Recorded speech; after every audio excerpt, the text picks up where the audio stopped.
When life gets unpredictable, preparation matters. In medicine, it's all about staying alert, ready for whatever comes through the door.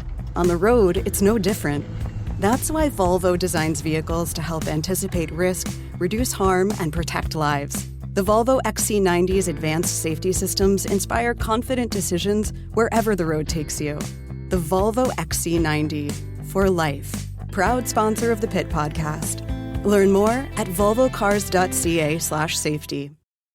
All right, welcome back to the Elias Macko Show. Now, just a quick story as we begin this second hour of the program before we get to the rents and the price of rent in this province. It was just about 5 years ago on this program that, on the fly, we sort of started doing a new segment. It was for Friday, and we just wanted to have fun one day. And I'd open up the phone lines, and I'd ask people about the tickets they had gotten, right? Like their parking tickets, their speeding tickets.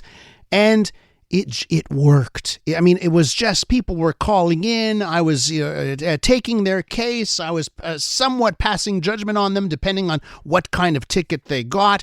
And it really took off. We were having fun. I remember at the time, it was Jay Farrar. We all know Jay Farrar, the great producer behind the scenes here at CJAD. And Matt Guite was the content producer on the show at the time. And it worked. And we were onto something. So we did it a couple of weeks.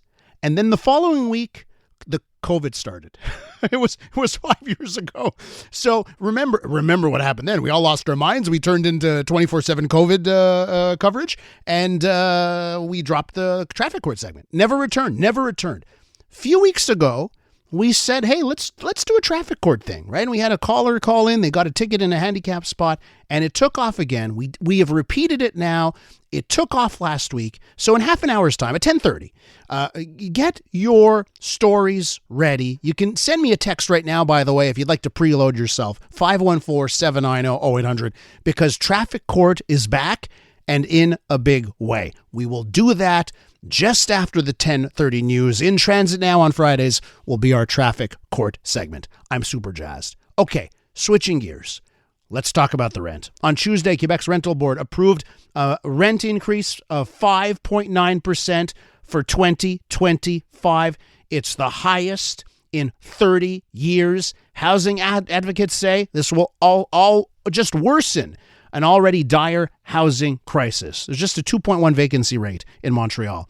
Now, the Premier, François Legault, says he's got no intention of intervening in the matter. Let's now go to Virginie Dufour, Liberal MNA representing the riding of Mille-Îles, and also the official opposition critic for housing. Madame Dufour, welcome back to the program. Thank you, Elias, for receiving me again. First things first, your reaction to the 5.9. When the 5.9 number comes out, what's your reaction? It's way too much, and does not reflect reality of the current inflation rate. Unfortunately, there's a big problem with the way the renting board is calculating the increase.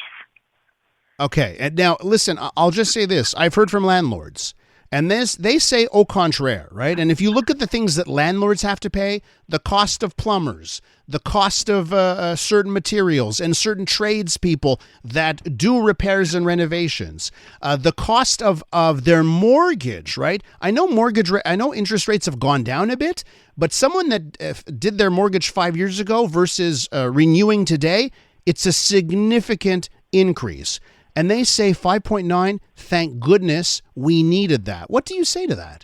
Well, they are right, because the problem is the last few years, the rent increase was it was too low. Mm-hmm. And so there's a problem with the way it's calculated. So let's go back to 2022 when, inflation was rocketing, right? It was more than 6%. And at the time, the board had decided that the maximum increase was 1.3%. So, of course, landlords were, they were missing money at that moment. And now, they're getting back with, this year. But this year, the rent increase does not reflect the increase in cost of this year. But it does help them to retrieve, the cost increase that they had in the past. Uh-huh. That is right. So that it sounds like we've got a messy situation and nothing's perfect. And you know what? It's 5.9, but maybe that is taking into account the previous years. Maybe that was the right move. Well, I would prefer to have a formula that in the future does reflect reality.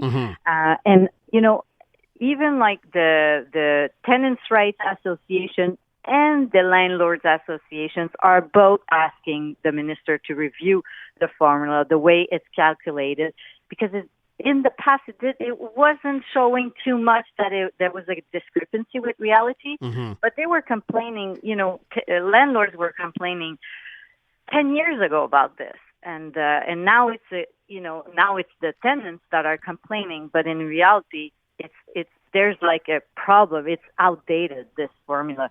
We haven't seen such an increase in 30 or 40 years, but the truth is, it's been like a long time that the way it's calculated, it should have been reviewed a long time ago, and now it's showing. The increase that we see this year is the proof that we need to work on this right now. The Premier's reaction has basically been, I'm not going to intervene. We're going to stay out of this one. What do you think about how the Premier's handling this? Well, I read, there are parts of like what he said that are true, right? It's true that we need to build more affordable housing, but also, it is true that the tribunal is independent.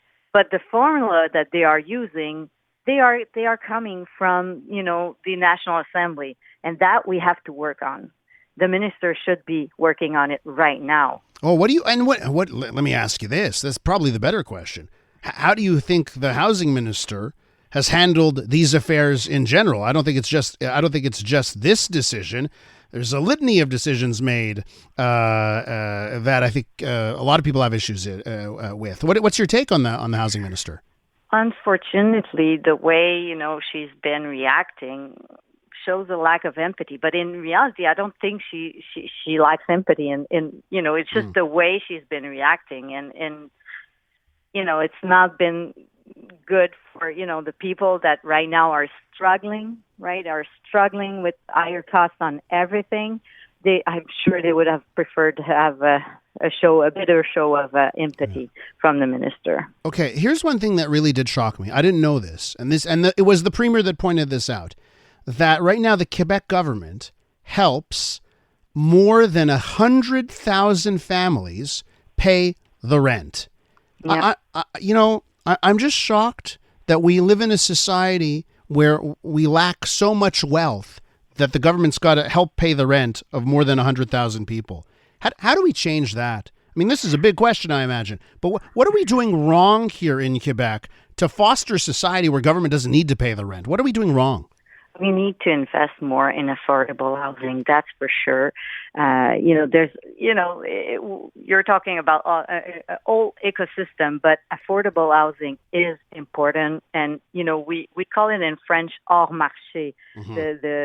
Every time you have, you retrieve affordable housing from the private market, you help secure affordable rents, right? So we need to invest more in that because we've seen in the past few years, unfortunately, a lot of buildings that were retrieved from the affordable market because they were bought by bigger groups. They expulsed everyone, and then they decided to renew like the interior, and then they increased the rents for like maybe 3-4 times the price that it was before, and it became unaffordable, unfortunately. So we need really to secure the affordable rents that we have already. And I'm sorry, my dogs are around. And we need to invest in more in social housing and affordable housing. Let me ask you one last question. Do you believe municipal authorities, mayors of cities, have been getting in the way too much of developers and getting housing built? Okay. I used to be a city councillor, and so I can assure you that it's been a problem in the past for sure.